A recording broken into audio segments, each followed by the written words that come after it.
Welcome to Witch Yes, a podcast for casual conjurings, witches in training, and folks whose other podcasts don't upload until Thursday. I'm Tara Keck. And I'm Alicia Herder. On today's podcast, we're going to talk about Terra and Alicia's adventure in Salem, Massachusetts, famous witches in history, witches in the news, and divination through pie making.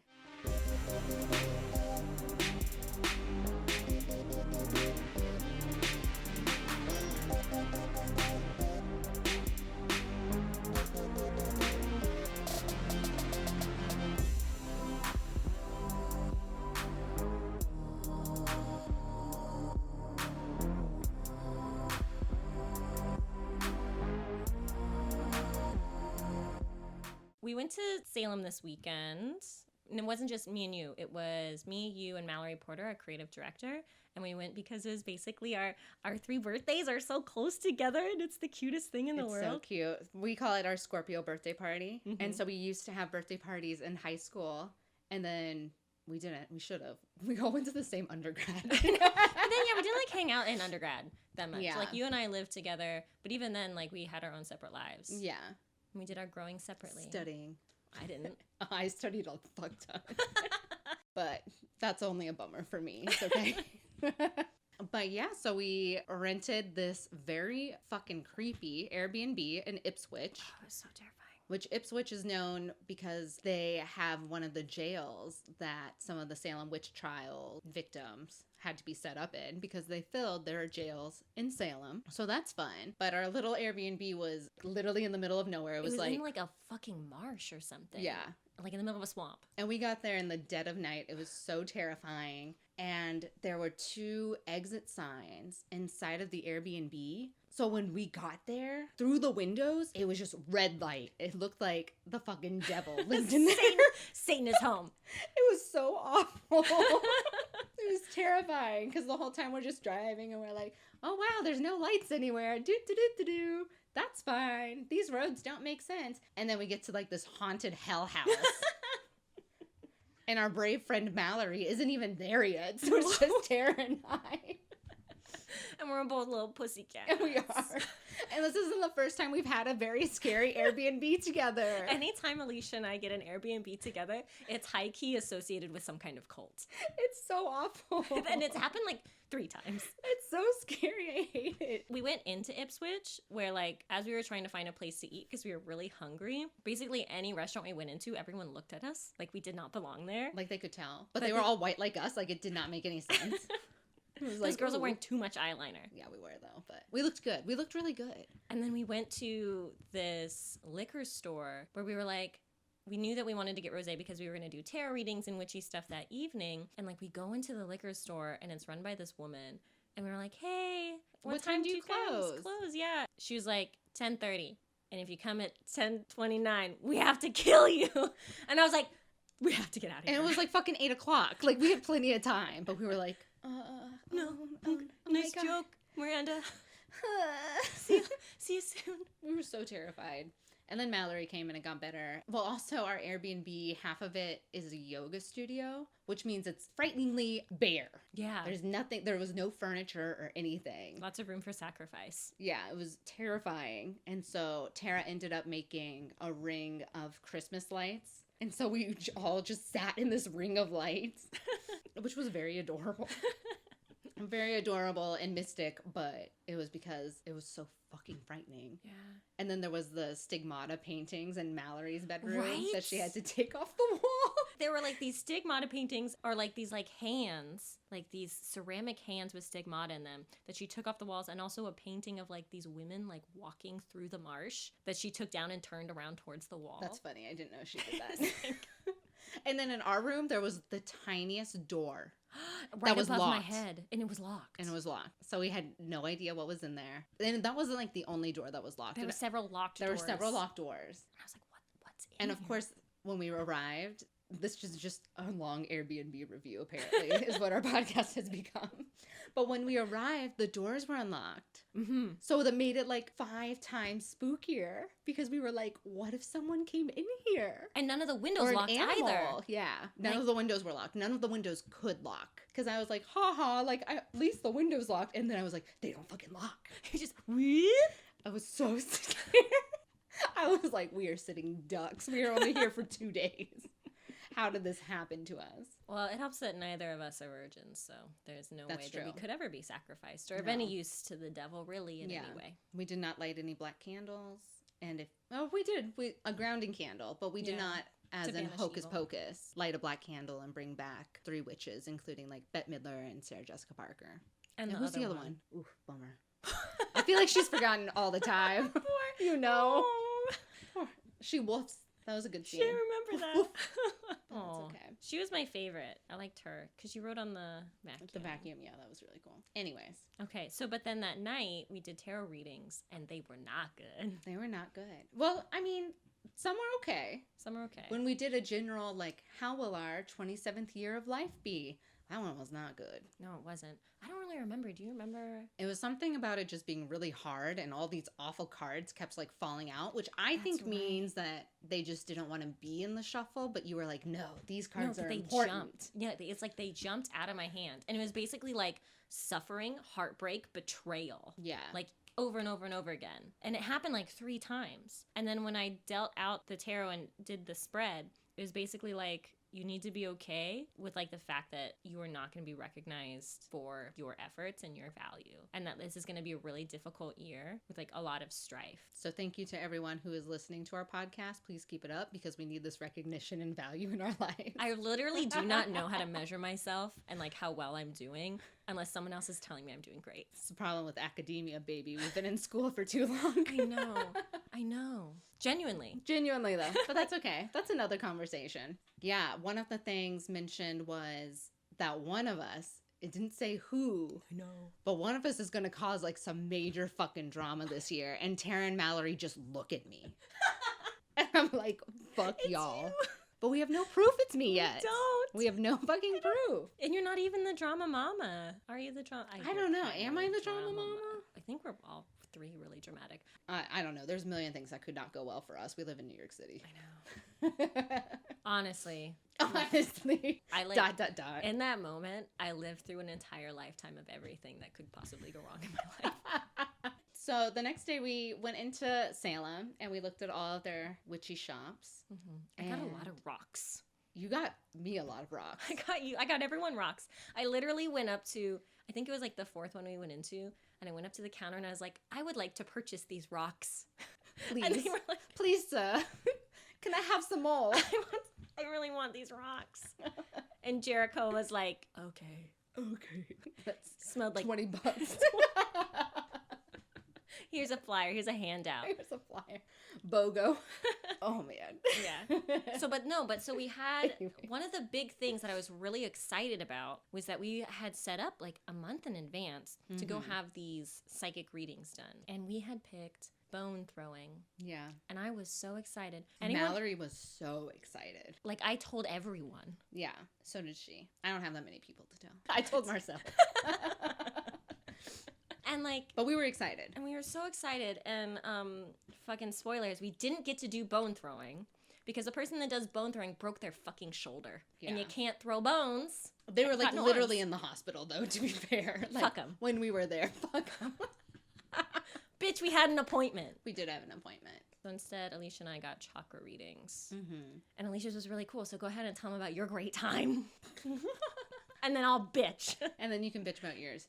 Dudes, dudettes, witches. Mine was fucking awesome. He's like looking at me, holding his hand out in front of me. And he's like, you have an angel that protects you. And this angel is androgynous, maybe leading more towards the masculine energy, but pretty androgynous. And he is like a warrior of angels. It's the coolest fucking thing I've ever heard in my life. It's really fucking cool. And then you also have another angel who's a more feminine energy, who's just like, she's a little less included than the first angel, but she's still there. She's still around if like backup is needed. And then he says that I have 2 ancestors who are also always around me. And they could be anyone. And I asked if, this might have been a foolish question, but I was not sure. I asked if the angels were ancestors. I didn't know if those like link over. I had just watched Casper, to be fair, and then the mom was an angel. So like I was very confused, you know? Like I don't know. I don't know how they work. I don't know how angels work. And so he said the angels are not relatives. So I was like, okay, sorry guys. Yo. They're like you're not family. doing well. Yeah. They like family. They're protecting me like family. And then I have 2 ancestors who are watching me. And apparently they could be ancestors from the most recently deceased to like way, way, way, way, way back. But He didn't know? he didn't He know. couldn't tell by what they were wearing? No. He couldn't tell me their names or anything, you know. What a bummer. But the psychic said that maybe I could figure out who they are and then I could start talking to them. And I was like, I appreciate that, but I also don't know if I should just start talking to 2 people who are in my family that have been dead for a while. Like, might be a little psychotic, but that's okay. So I have these cool angels and relatives looking out for me. You're like you have a squadron of angels. I do. I have like a They fleet. flank, a fleet of angels. They follow you in a V formation. Yeah, actually, no, that works perfectly. So that was pretty cool. Highlights. He was like, "You're pretty fearless." It's true. That's real. Yeah. But I couldn't tell if he could just like tell. Like, do you just look at me when I enter a room and you're like, whoa, this girl is not to be fucked. With those boots, with that hair, Mm-mm. no fear. The bigger the hair, the closer to God. No. Do not fuck with this girl. So I'm not sure if that was a on first appearance type of thing or what, but he said that I'm in a good stage of healing and that at least my romantic relationship will be good for the next 6 months. And I was like, 6 months is good. That's a good time. Great. 6 months is awesome. He started talking about some screenplays I've been writing and to just like keep doing the thing. Just keep doing it. So that was pretty much mine. The most exciting part was the fleet of angels and the ancestors, like beyond everything. So whenever I'm like walking, I'm like, okay, whoa, is this enough room for my angels? Like today I took up like 3 seats on the bus, but I'm like, it's for my angels and my ancestors. Like, there's got to be room for us all. Like, what if someone tries to knife me? Like, I can't deal with that. So yeah, tell us about how your reading went. It was kind of the exact opposite of mine. There were no angels. I was really looking forward to this. So basically, he told me I want a husband. Do you want a husband? Tell the pod. Tell the pod. And basically, he was like, so you want your husband to be funny? You want your husband to be intelligent? You want your husband to be handsome? And I was like, yes. Yes to all 3. Yeah, you're right. Mm-hmm. He was like, you're adventurous, but a little serious. And I was like, yeah, can't you? I'm dressed in all black. I'm wearing dark sunglasses on the inside. Mm-hmm. Yeah, I was just like, honestly, I was so disappointed. And like, he was asking me about like hard sciences. And at one point I was like, actually, no, I have an MFA and I'm an artist. Yeah. He was like, well, it seems like you're at a crossroads. And I was like, we all are. He was like, you really want to be psychic? And I was like, yes, but like, but also we all do. But also we all do. And I literally said that to him. I was like, yeah, but we all do. And he was like, but you really want it. And I was like, stop looking through the veil. I just want to bend spoons. I don't know. Maybe I'm just an easy read. But like the one thing that did hit home a little bit was that he read my heart chakra. And also his right hand out. Maybe it was his left hand out. And his right hand, like, kind of, like, around his face. And he has this goatee. And I was, like, really focusing on, like, the goatee. And it's, like, your heart chakra is, like, hidden between these 2 mountains within a valley. And basically what's happening to the light from my heart chakra is that it's only pointing out in one direction. I don't know. To me, it seemed like my heart being hidden within this valley and only being able to be projected through a single opening was me really constricting how I share myself with people to a way that I think that they will appreciate me most, which is real. Like I've told you this before that I'm not 100% honest with basically anyone in my entire life. And I perform for everyone, like even like my closest friends. And so he was like, you need to lift your heart chakra. It's not about destroying the mountains. It's about lifting your heart chakra and the light that you have to share like outside of those mountains and above them, because it's going to be too hard to break down those mountains. That you need to like completely just evacuate that space. And he was like, this is going to help you in your personal relationships and this is going to help you in your artistic career, because I also like perform when I make art. Like I'm a performance artist and a drawer and a printmaker and a bunch of other things. But like I also definitely, when I'm thinking about my art practice, I'm thinking about what other people will perceive of it. And that's like something that comes from academia, right? But like, and like having a master's degree, like you always have to like explain yourself. I don't know. That was something that I was like, oh yeah, I do like entirely perform for other people, and I only show people a very small portion of myself, the part that I think that they will like the most, which comes with being a fake bitch. So probably just comes with the digital age. The digital age. And our beautiful Instagrams. Mine, I don't take care of mine. And also like years and years of like social rejection. Yeah. Which create a persona that is like highly curated. So that's what I'm working on, is elevating my heart chakra. But the rest of it fucking suck, because I want my husband to be dull. I want him to be ugly so that he can never leave me. Okay. I'm sure we can find a guy like that. We live in New York City, baby. Open your door. Just like first man that likes me on OkCupid. Done. Date. Marriage. So that's what's up. And also I think Mallory also had an angel or something. I was just mad about not having angels. Dude, it's pretty awesome. I was like, am I alone? Does no one love or care about me? The psychic was like, have you felt like there have been people around you when you've been alone? And I'm like, I don't know. How do I answer that? Now I do. So, yeah, it's hard to live your like day by day without feeling judged by a bunch of angels that you can't see. And I guess to conclude this, how much do you tip a psychic?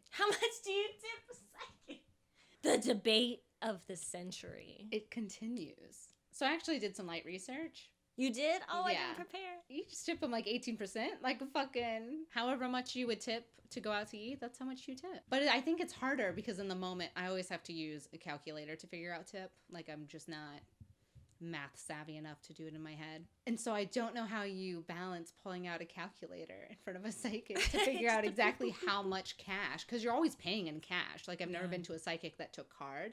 But if you guys start, you should really let me know. Yeah, can't you guys just get like the square? App? And then it tells you how much to put for tip anyway. Yeah, it's so easy. Also, I just want to say, and this is me being like a cunt basically. Yeah. I didn't get to do bone throwing. I paid $40 a month in advance for a 15-minute session with a man that told me I wanted a husband.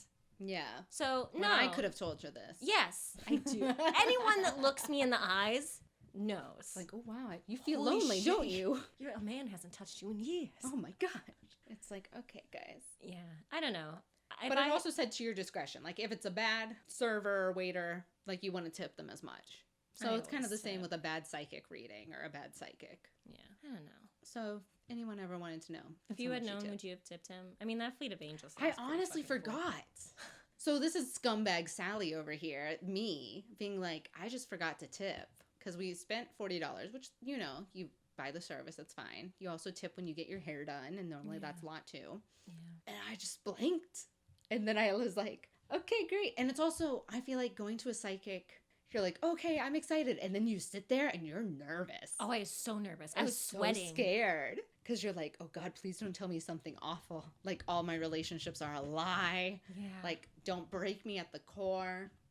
And so I was just like, trying my hardest to be in the moment and listen to everything he was saying, that by the end I wasn't thinking about tip, which is very bad on me. So maybe I should like figure out his Venmo and be like, yo, sorry, what's up? Okay, so what did we learned? What did we learn? We went on that tour. We went on a tour of Salem and we learned a lot. Oh yeah, we learned a lot, and it was freezing, and we had that really wonderful young man with a single earring tell us about. He was very cute. He was adorable. Mm-hmm. He was probably like 19. Yeah, he was a baby. So basically what happened, this is what we learned. Mm-hmm. That what we often think of as the witches, quote-unquote witches that died in the Salem witch trials are actually a very small percentage of those whose records we have, that they actually destroyed almost over 100 records. So there's just like people whose names we'll never ever know, but were tortured and murdered and killed during this like hysteria. Yeah. And that there is basically a mass grave somewhere in Salem that they put these bodies in, and they don't even know where it is, which is terrifying. It could be anywhere. It could be anywhere. Like this is now a modern town, so it could be anywhere. Yeah. It was very enlightening because it's like, okay, let's go to Salem, Massachusetts. Let's be witchy. Like, this is fun. But you're also going to a place where around 200 people were accused and over 100 people died, were being persecuted. as being like a witch, as being an other figure, or as being like a Protestant weeding out tool. Mm-hmm. And it's so interesting that it's been reclaimed. I don't even know if it's been reclaimed. I don't think it's reclaimed. I think it's capitalism Yeah. has found a way to make money off of anything. Exactly. Like we were told, I had a friend who went to Salem in October, and she was telling us it was like Disney World packed. God, that's crazy. And it's not even like that big. There's like one it's street you small. go on, it's like 2 or 3 blocks called Essex Street. And first weekend of November, hey, it was great. Like there were only a few people there. Like we moved very easily. Some of those shops are very small too. I can't imagine being in there with all those people. Yeah. No, it would just be fucking crazy, which I'm sure is great for the Massachusetts economy. Yeah. But it's just interesting to me that something so horrifying has been taken and just, I don't know, kind of almost like abused in a way. Because you also don't even hear about the full history of the Salem witch trials unless you actually do some more digging into it. Yeah. Or if you go on a tour or something. It's interesting. It's real sad. Yeah. It's real sad.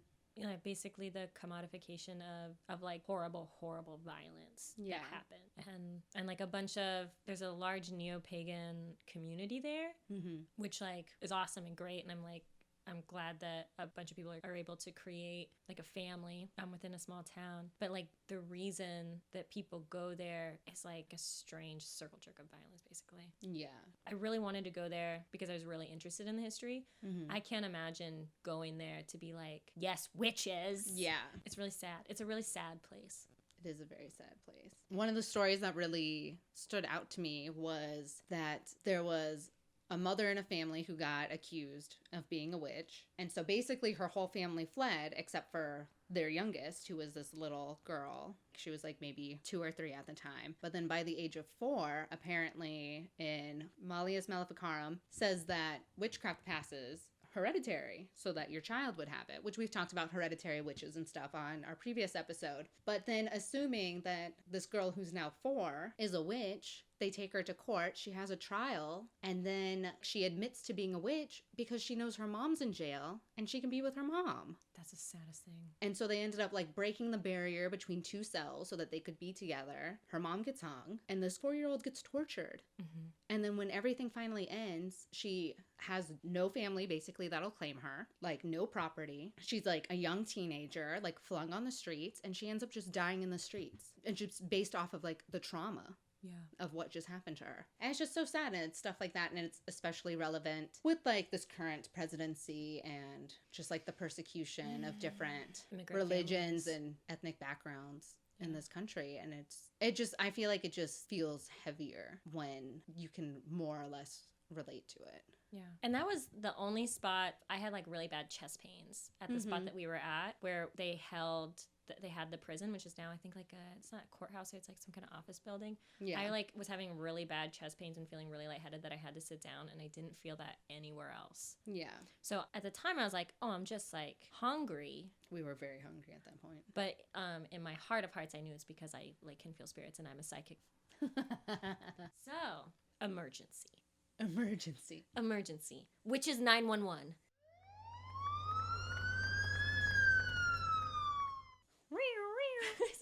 So this is the first time that we're doing this, but we actually had a friend of the pod contact us with an important question. Kelly, one of Alicia's friends, had an interesting question asked in an interview.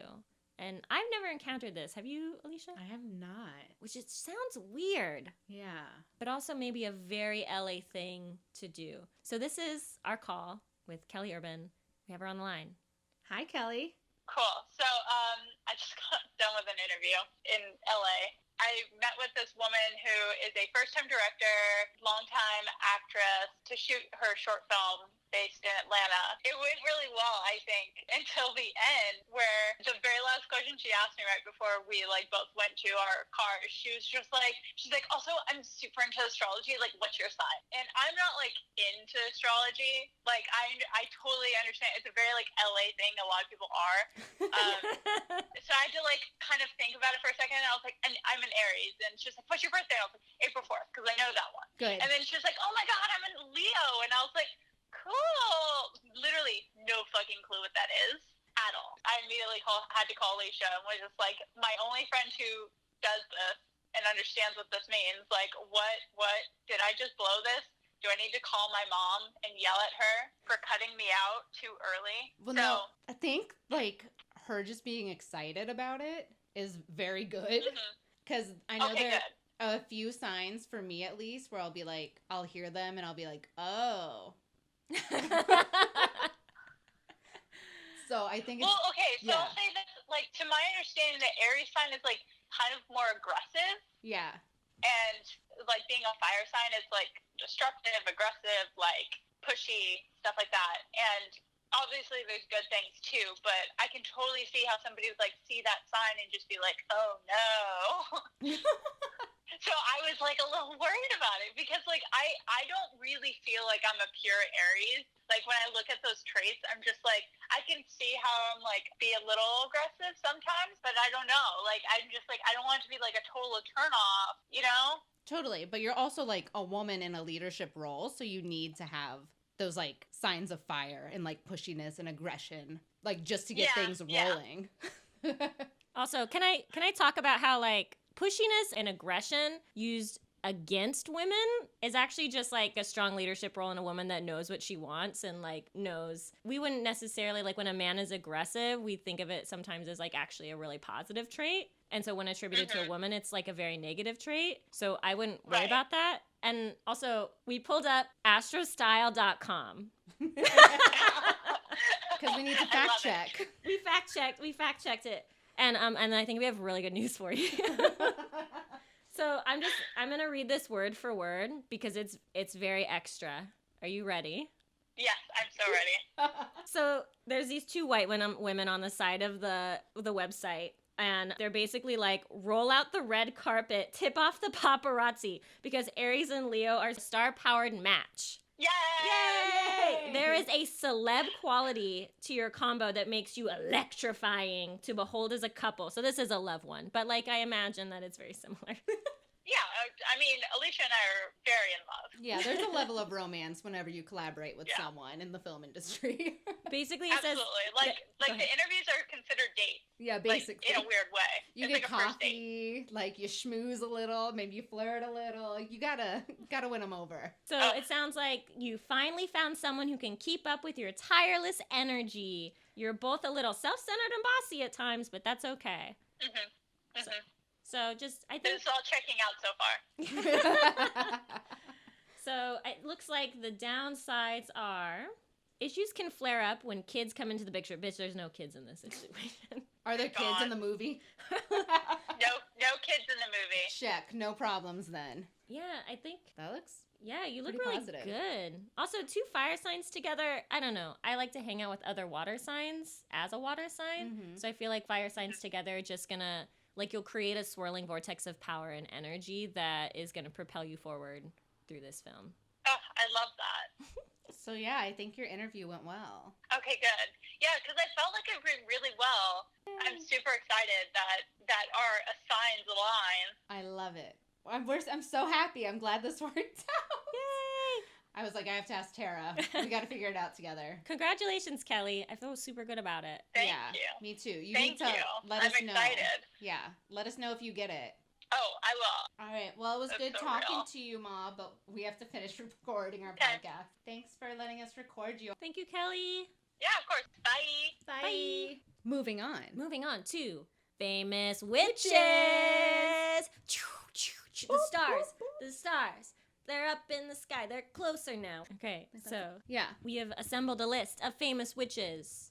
And this is a base list. There are plenty of other famous witches, and come at us. Like, when I searched famous witches, I got a lot of stuff of like witches that were persecuted or quote unquote witches that were persecuted. Yeah. But it seemed like a lot of those were actually like men and women that were deep into like Catholicism or the Protestant faith that were actually just labeled as witches and then murdered. And I was like, that doesn't seem very respectful. So I thought we'd keep it light. So the first one that we're going to talk about is Lilith. Is she a witch? Is she a witch? We don't really know. I just learned about Lilith for the first time literally maybe 2 weeks ago. Tara mentioned it, and I was like, who the fuck is that? Because she sounds fucking awesome, you guys. She's from Jewish mythology, developed in the 3rd and 5th century. She's in the Hebrew Bible. And Lilith is said to be created at the same time and from the same clay as Adam, like Adam and Eve Adam, on Rosh Hashanah. And so around the Middle Ages, it was written more that Lilith had left Adam after she refused to be subservient to him. So basically, she refused to be Adam's bitch, and she left. Do it. Yes. I know, right? Isn't Bye. that cool? Fuck you. Bye. I didn't even know this person existed. And I was like, okay, and there was Eve, and then they ate the apple, and everyone was mad at Eve, which isn't fair, because, like, knowledge is power, and everyone was mad at her. And over here is Lilith being like, I got that dick, and I left. And then you know what she fucking does? She leaves Adam, and she starts having sex with a motherfucking archangel. She couldn't return to the Garden of Eden, which makes sense. She left. You know, it's like, okay, you left, like, you can't come back. It's like a members-only club, like, where you have to live. That's called a cult. Oh, you're right. That is called a cult. You'll see me at the members-only club, you guys. They'll be like, brunch, and I'll be like, oh, members only? And then I'll be stuck there with my 2 angels and 2 ancestors being like, why did she do this? But also in the Jewish folk tradition, Lilith is associated with having long hair, which is a symbol of a dangerous seductive power, and with possessing women by entering them through mirrors, which if anyone thinks about the chilling adventures of Sabrina the Teenage Witch, yeah, there was the demoness named Lilith, yep, who could literally enter the house through different mirrors. That's and crazy. Like watch through different mirrors. I didn't even think about that. So I saw that and I was like, yo, That's real. it's really cool. It's really cool. Good job, Sabrina. Good job, Sabrina, doing their research. You know, I always appreciate a show that does their research. There's like some intern out there that was like, "This got it." Check. They're gonna promote me one day. And I guess Hebrew women were afraid of Lilith stealing their children. This was a major thing. And I couldn't find anything that said exactly why or when Lilith stole their children. She doesn't want children. Why would she want your children? I don't know. She doesn't want a husband? No, she has a husband. That archangel is her husband, apparently. Oh, I see. Mm-hmm. Get married? I guess you can have like... Are they a 21st century couple? Yeah, there are orgies down there. Like, it's an open relationship, for sure. But I guess they were afraid of Lilith stealing their children. And it is told that the word lullaby comes from the Hebrew word Lilith Abai, or Lilith Abi, which basically means Lilith be gone, right? Tara just stared at me, and that's why I was like, yes. So Jewish mothers would hang 4 amulets on the nursery walls, which all had the inscription Lilith Abai. So, lullaby. Isn't that weird? Wow. So she's real, right? Like, nothing else My makes brain. sense. Yeah. Like, she has to be real. Yeah, I mean, probably. I think it makes sense. There's a lot of mirrors in my house. There are I'm a at lot of mirrors in your high house. There's risk. one right there. There's 2 in my There's room. 2. There's probably more than 2. We just haven't seen them yet. Isn't That's that crazy? crazy. And I didn't even know about her a I few didn't weeks know that. ago. And now she's over here just kicking ass and being a feminist icon of the 21st century. And then Tara's going to talk about the next one, Baba Yaga. Baba Yaga. Okay, tell us about Baba Yaga, because that name is great. So at first, as I thought you Baba from Spirited Away, which was like the witch woman that owned the bathhouse, was supposed to be Baba Yaga. I It's not. assumed that was her name. I know. For years, I thought this. That's funny. Okay. So the Baba Yaga is from Slavic folklore. And so she's like this witch-like character who flies around on a giant mortar and pestle That's and kidnaps and threatens to eat small children and lives in a house that has chicken feet. Wait, the house has chicken The feet? house has chicken feet. To run away? What is this fucking fever dream that all Slavic people got together and they were like, yeah, this is real. I'm making waddling hand She's- motions right now. Like a little chicken. And so, just a little bit more about the Baba Yaga house is that the keyhole to her front door is a mouth filled with sharp teeth. Ew. Which means Baba Yaga can't get into her house or her front door, so she flies down the chimney. like Santa Claus. Like Santa Claus. Is Baba Yaga Santa Claus? Ooh. Let's find out. And you know what's waiting for her in there? Servants and severed hands that like Okay. wait on her all day long. That sounds pretty clutch. I know. That sounds Doesn't cool. that sound That sounds great? pretty cool. So the Baba Yaga is generally seen as an antagonist. Like, she's gonna steal your children and eat them, and she hungry. She lives in the woods. So Lilith had no idea what to do with the children. So Yeah. she probably just gave them to Baba Yaga and was She like, called at up least her you have girl." something. Lilith was Homies like, look I out don't for want this. Yeah. I don't want this. And so usually she's portrayed as like this fearsome old crone with iron teeth. But there are occasions where she is seen as like this person that people can go to, wandering spirits or lost spirits can go to for guidance. So it really depends on her mood. Okay. How she's feeling. So if she can she's either hungry, be like grandma or... she's like an angry old granny who Okay. like will send you $20 for your birthday. Okay.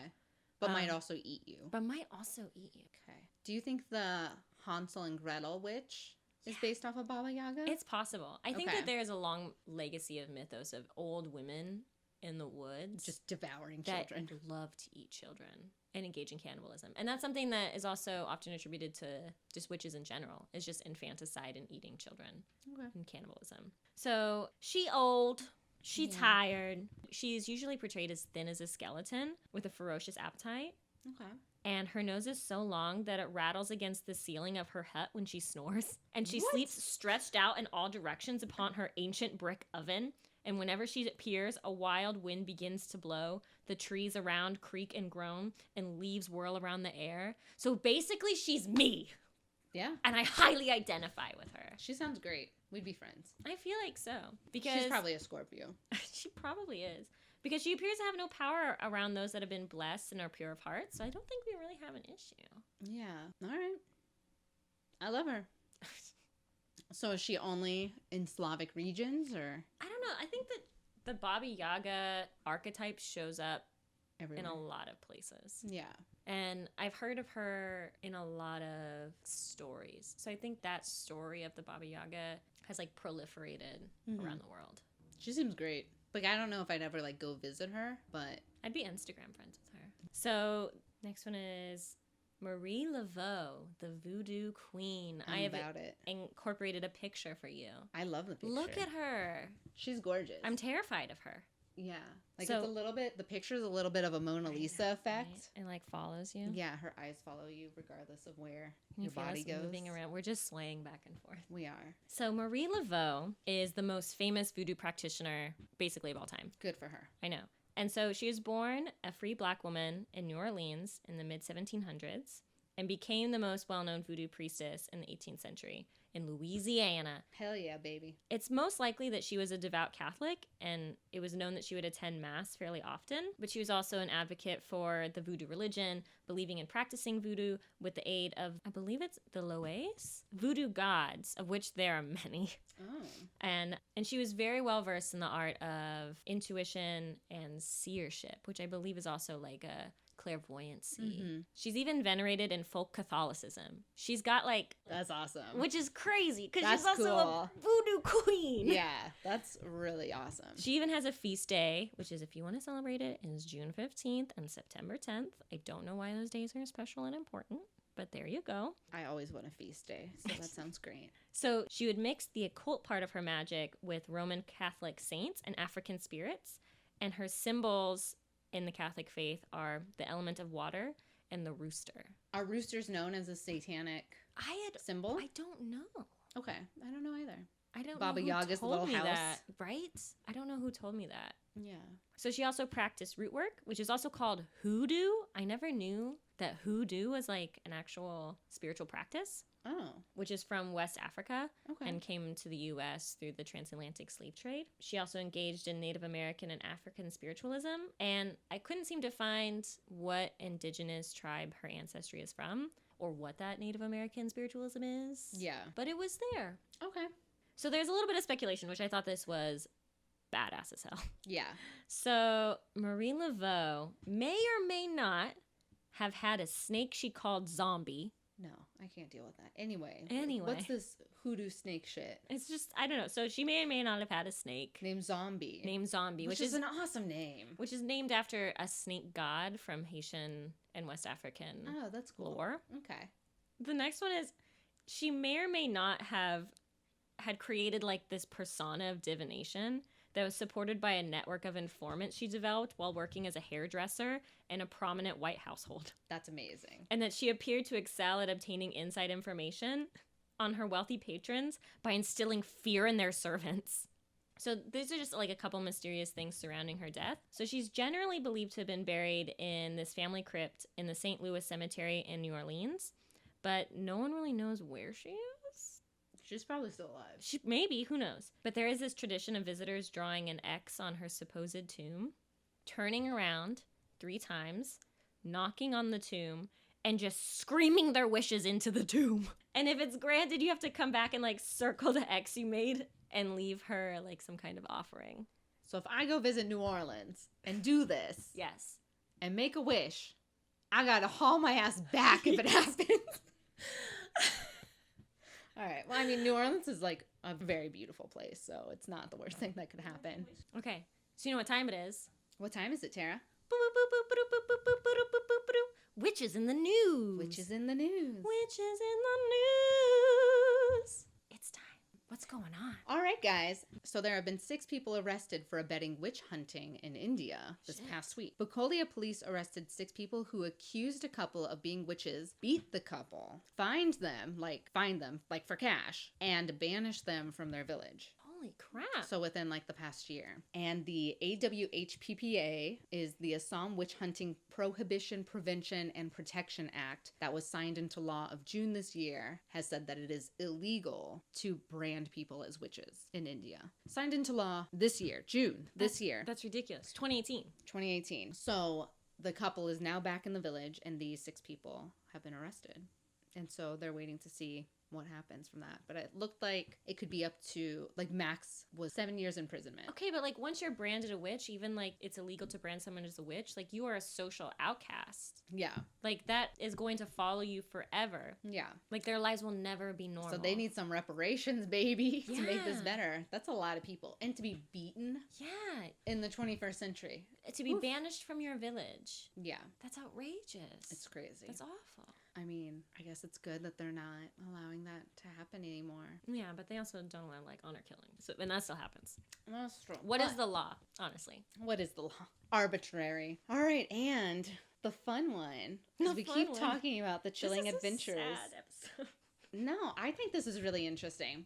So we keep talking about the chilling adventures of Sabrina the Teenage Witch because we are obsessed with it personally. But the Satanic Temple is suing Netflix and Warner Brothers for $150 million for using the statue of the demon god Baphomet in the chilling adventures of Sabrina the Teenage Witch. So what statue is this, if you're like wondering? When they are in the Witch Academy, it's in this, basically the common room, the common hallway, is that huge statue of the goat, the Satan goat. Mm-hmm. And there are a lot of scenes that are just strategically, because it's a cool backdrop, you know? Like, Oh man, it looks it's really cool. Gorgeous. I recognize it immediately. I was Good. like, I know this statue. Great. And so they have a lot of the scenes take place right in front of the statue. So the Satanic Temple is saying that by this Netflix show using that statue, that it infringes on their copyrights, violated its trademark, and caused injury to its business reputation. Lucian Greaves, who is one of the heads of the Satanic Temple, was quoted in an article with CNBC saying, to have that all at once entirely eclipsed by some Netflix show by a production department who did a Google image search, a lot of people who haven't heard of us first stand to just recognize that monument as the Sabrina monument, which dilutes and denigrates the entire project. I feel like people will now go to that just for an image with the Sabrina statue. Yeah. I can totally see that perspective. I can see that perspective. However, I don't necessarily agree. So tell me why. So Satanism is a religion for all of our like innocent-eared participants, podcast listeners out there. Satanism is a religion. I know it's Do you know better? pleasure-based. It seemed to me, when described to me, that Satanism is all about indulging in, like, earthly pleasures. And, like, if it feels good, do it. If it doesn't feel good, don't do it. Yeah. And that, like, we should really recognize our human nature instead of trying to control it through some deity's structure of what is right and wrong. And a lot of Christian theology is all about the suffering. Yeah. Like the suffering Christ went through, the suffering you need to get through to be like a moral and reverent person. And so Satanism is a bit the opposite of that. But mostly Satanists aren't even really claiming to be like devil worshipping. I think Yeah. it's more of a, we're calling ourselves Satanists to show you the opposite end in a very in-your-face kind of way. It seemed, that a lot of people actively say that they don't worship the devil. They don't worship Satan, but like Satanism as an ideology. Yeah. It's basic stuff too. It's like treating people with respect, like general stuff like that. But so the Satanic Temple is not the Church of Satan, which that is where Satanism was founded. So the Church of Satan says of the Satanic Temple that the Satanic Temple is known for childish PR stunts that are not in any way representative of the apolitical, individualistic, and atheist religion of Satanism. So the Church of Satan does not care that there is a demon god goat statue in the Chilling Adventures of Sabrina the Teenage Witch. The Satanic Temple, which basically is the Stir the Pot organization that doesn't necessarily prescribe to what Satanism offers. They're not necessarily within that church, are the ones making a big deal out of it, suing for a lot of money. But their names are so similar that if everyone's like, oh, well, the Satanic Temple, Satanists are blah, blah, blah, they are actually not in the same league as Satanists. Like a Satanic Temple is more of an organization, and Church of Satan is the church, the religious organization. Oh, so this is just a money grab. So this is a money grab. Yeah. Fuck you. Kind of is. But the Satanic Temple Indiegogoed about $20,000 to make this Baphomet statue. And, I mean, they're pretty similar. Like, if you look at the statue that they created versus the one that's in Sabrina, they are pretty similar. Also, I feel like I've seen that statue, or there's one in Detroit. Similar statues in a lot of art. Well, no, like in shops, like metaphysical shops. Mm-hmm. Like it's everywhere. It is everywhere. And one of the first paintings of Baphomet is like 16th century painting, which looks pretty similar to this one. Wow. In Sabrina the Teenage Witch. I mean, obviously, the production design department shouldn't just blindly be like, okay, well, I like how this looked. Let me just recreate that. They should have their own flair to it to make it the show's own. But it's also so similar. I feel like the Satanic Temple has a case, but it feels so money grabby that it's kind of like, all right. Like as artists, I mean, you and I are creative types, like this case could actually really impact how we make as artists throughout the rest of our career. Because if we're not allowed to reference anything directly, like how are you supposed to pay homage and how are you supposed to talk about things that are going on politically? Like I understand like you don't want to steal and you don't want to appropriate certain kinds of imagery, but like it's also one of the like foundational things of art. Yeah, like that everybody art has been that way for years. Yeah, and it's like that in rap music. It's like that in music. Everything's like sampled and it is. It's part of like a bigger creative conversation. But that's why I think they could get money from it. I think they could settle indefinitely. The Satanic Temple could receive money. I don't think they'd be getting their whole $150 million. But, you know. Wait. What am I reading right here? What? The Chilling Adventures of Sabrina the Teenage Witch will have a winter episode called The Chilling Adventures of Sabrina, A Midwinter's Tale? Premieres on Netflix on December 14th. What? That's our last bit of Witches in the News. This is my first time reading this. Hey. Merry Christmas to me. Look, our news is relevant. Okay. So, that was Witches in the News. Witches in the News. Thanks, Alicia. You're welcome, Tara. Okay, so we've come to our final segment. Whoop, whoop. All right, so what was it? Divination through pie making? Divination through pie making. Tara, tell us more. I will. So, in our last episode, we talked about how, and our third episode is going to come out around Thanksgiving. It's going to suck. It sucks every year. It's hard to be around family, especially because we're only around them because they are family and we have to love them because they are family. So what I've done is I've assembled a list of different kinds of pies you can make for Thanksgiving and what they mean and how you can create, magic in your life through cooking and feeding your family. Tara, I love pies. I know you do. That's why I did this. Oh my God, this is for me. My birthday continues. Happy late birthday. Thank you. You too. Oh, thanks. So I've assembled a series of different kinds of fruit pies, but this is not an all-encompassing list. This is a small list because the list that I had like 80 different things, and I don't think anyone has ever made an avocado pie. That sounds disgusting. Yeah, it sounds interesting. So the first one is the apple pie, which I feel like is a signature American Thanksgiving pie. At least my mother makes a lot of apple pies. So apple pies are wonderful for spirit work. They're wonderful offerings, and they're going to bring love, healing wisdom into your life. Ooh. The next one is blueberry, which is wonderful for protection, banishment, and curses. So you know who you're going to give that blueberry pie to. Ooh. That first person that comes into your mind, that ex from high school, we know. Mm-hmm. The next is blackberry pie, which is for protection, fertility, and funerals, and the afterlife. So don't give blackberry pie to grandma. Don't give, or maybe give blackberry pie to grandma. Are you in the will? I want her gold. I want her gold. Where have you hidden it? Her jewelry's so pretty. It's probably all costume jewelry. Like our Yeah. grandmas were like buying jewelry in the 60s and 70s, so it's probably all None of it's real. worthless. Let's see. Next one is cherry pie for lust, love, and fertility. So if you desperately want to get your friend's hot brother to fuck you, this one, you go, girl. You want a baby? This is the pie. Cherry pie, baby. Get what you deserve. Pop that cherry. Next one is cranberry pie, which is for blood magic. What? I don't know what that is, and Is I'm that terrified. Avatar? I don't know. The blood bending? Oof.